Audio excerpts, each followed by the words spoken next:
ଏକ ଛୋଟ ଗାଁରେ ରମେଶ ତାଙ୍କ କୁନି ଝିଅ ଗୌରୀ ଓ ସ୍ତ୍ରୀ ସୀତା ସହିତ ରହୁଥିଲେ।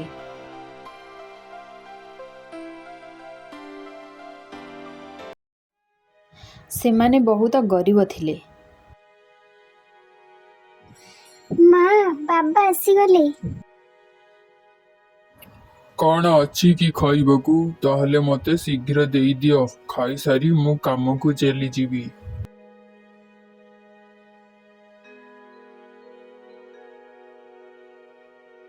ରମେଶ ଦିନସାରା ମଜୁରୀ କରୁଥିଲେ।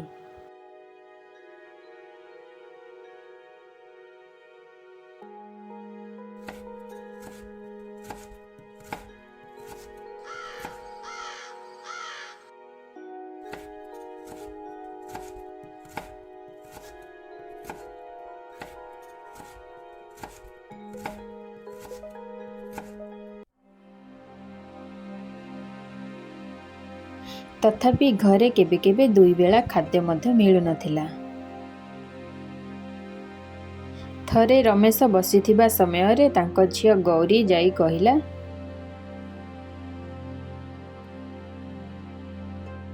ବାପା, ଆଜି ଆମେ ଭାତ ଖାଇବୁ ତ? ନିଶ୍ଚୟ ମା, ଭଗବାନ ଆମକୁ କେବେ ବି ଭୋକିଲା ରଖିବେ ନାହିଁ।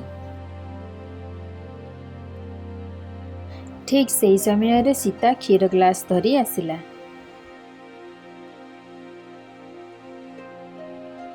ଆଲୋ ମା ଗୌରୀ, ନେ ଏ କ୍ଷୀର ଗ୍ଲାସଟା ପିଇଦେ। ତୁ ପଡ଼ିଶା ଘରର ଗାଈକୁ ଘାସ ଖାଇବାକୁ ଦେଇଥିଲୁ ବୋଲି ସେମାନେ କ୍ଷୀର ତତେ ଦେଇଛନ୍ତି ପିଇବାକୁ। ମା ପାଖରୁ ଏଇ କଥା ଶୁଣି ଝିଅ ଗୌରୀ ଖୁସି ହୋଇଗଲା ଓ ଖୁସିରେ ସେ କ୍ଷୀର ଗ୍ଲାସ ନେଇ ପିଇଦେଲା। ଦିନେ ଘରେ ସମସ୍ତେ ଖାଇ ବସିଥାନ୍ତି।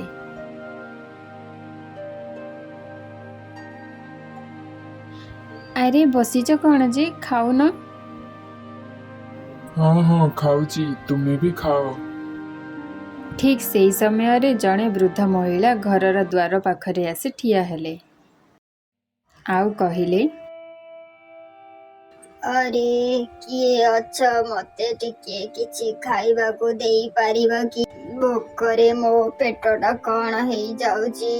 ମୋ ଦେହଟା ଭଲ ଲାଗୁନି। ଡାକ ଶୁଣି ରମେଶ ଓ ସୀତା ଦ୍ୱାର ପାଖକୁ ଦୌଡ଼ିଗଲେ। ଆରେ ମା, କ'ଣ ହୋଇଛି ତୁମର? ବାପରେ, ମତେ ବହୁତ ଜୋରସେ ଭୋକ ହେଉଛି। ସକାଳୁ ଏଯାଏଁ ମୁଁ କିଛି ବି ଖାଇନି। ମତେ କ'ଣ ଟିକିଏ ଖାଇବାକୁ ଦେଇପାରିବ କି? ଭଗବାନ ତୁମର ମଙ୍ଗଳ କରିବେ। ଏହା ଶୁଣି ସୀତା କହିଲା, ହଁ ମା, ଘରକୁ ଆସନ୍ତୁ, ମୁଁ ଆପଣଙ୍କୁ ଖାଇବାକୁ ଦେବି। ସୀତାର କଥା ଶୁଣି ବୃଦ୍ଧ ଜଣକ ଖୁସି ହୋଇ ଘର ଭିତରକୁ ଖାଇବାକୁ ଗଲେ। ତାପରେ ସୀତା ବଳିକି ଥିବା ଖାଦ୍ୟ ଆଣି ବୃଦ୍ଧା ମହିଳାଙ୍କୁ ଖାଇବାକୁ ଦେଲା।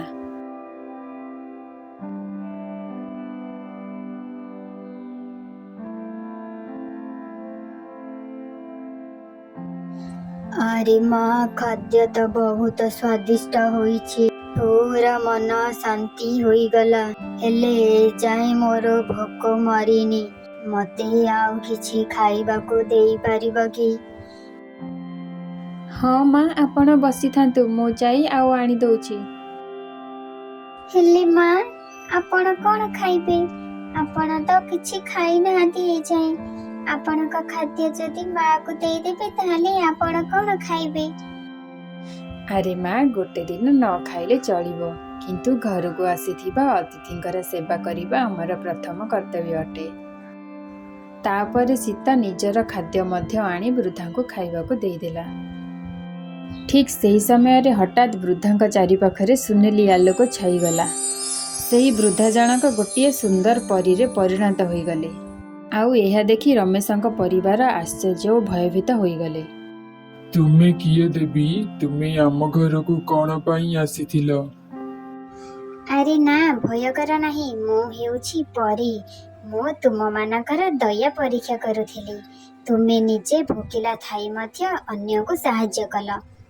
ମୁଁ ତୁମର ସେବା ଉପରେ ସନ୍ତୁଷ୍ଟ ହୋଇଛି। ଏହା କହି ପରୀ ରମେଶଙ୍କୁ ଗୋଟିଏ ଛୋଟ ମାଟିର ହାଣ୍ଡିଟିଏ ଦେଲେ। ଏହି ହାଣ୍ଡିକୁ କେବଳ ଭଲ କାମ ପାଇଁ ବ୍ୟବହାର କରିବ।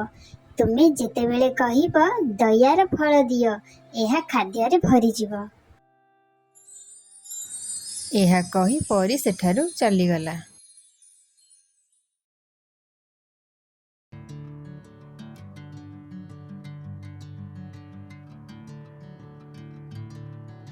ତାପରେ ସୀତା କହିଲା,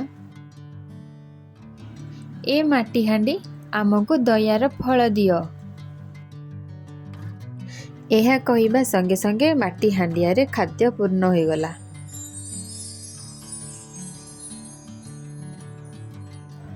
ସେହି ଦିନଠାରୁ ସେମାନଙ୍କ ଘରେ କେହି ଭୋକିଲା ରହିଲେ ନାହିଁ।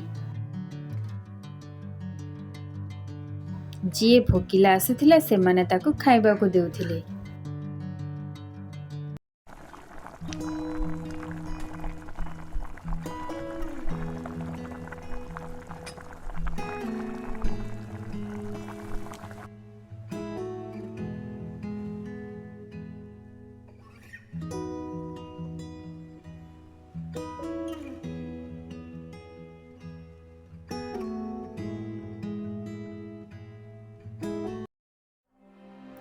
ସେହି ଗାଁର ଜଣେ ଲୋଭୀ ଜମିଦାରୀ ଏହା ଜାଣିପାରି ହାଣ୍ଡିଟିକୁ ଚୋରି କରି ନେବାକୁ ଆସିଲା। ସେ ରାତିରେ ରମେଶଙ୍କ ଘରେ ପଶି ହାଣ୍ଡିଟିକୁ ଚୋରି କରିନେଲା।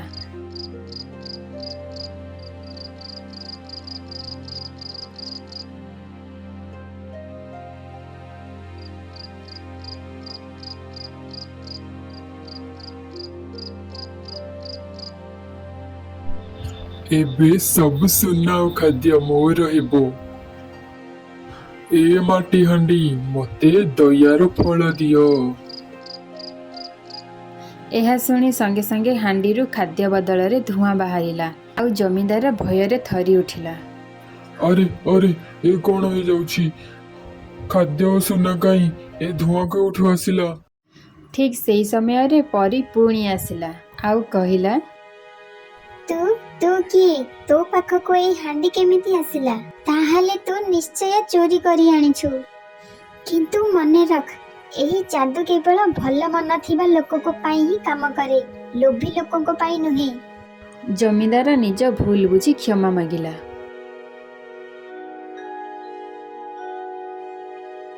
ତା ପରଦିନ ଜମିଦାର ହାଣ୍ଡିଟିକୁ ନେଇ ରମେଶଙ୍କୁ ଦେଇଦେଲା ଆଉ କ୍ଷମା ମାଗିଲା। ସେହି ଦିନଠାରୁ ରମେଶଙ୍କ ପରିବାର ସମସ୍ତ ଗାଁର ଲୋକଙ୍କୁ ସାହାଯ୍ୟ କରିବାକୁ ଲାଗିଲେ। ସେମାନଙ୍କ ଘର ସବୁବେଳେ ହସ ଖୁସିରେ ଭରି ରହିଲା।